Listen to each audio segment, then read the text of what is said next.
No self-respecting woman should wish or work for the success of a party who ignores her sex.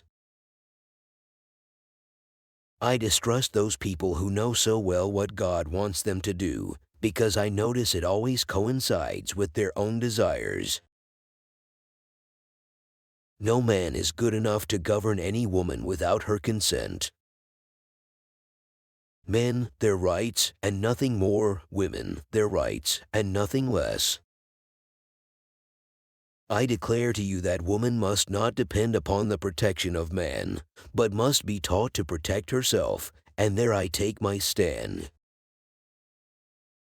Oh, if I could but live another century and see the fruition of all the work for women. There is so much yet to be done.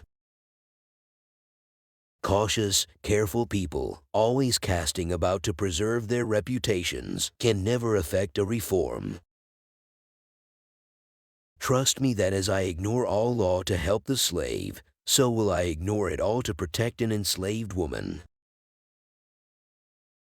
To think, I have had more than 60 years of hard struggle for a little liberty, and then to die without it seems so cruel. She who succeeds in gaining the mastery of the bicycle will gain the mastery of life. Women, we might as well be dogs baying the moon as petitioners without the right to vote. Marriage, to women as to men, must be a luxury, not a necessity, an incident of life, not all of it. Being persons, then, women are citizens, and no state has a right to make any new law, or to enforce any old law, that shall abridge their privileges or immunities. The older I get, the greater power I seem to have to help the world. I am like a snowball. The further I am rolled, the more I gain.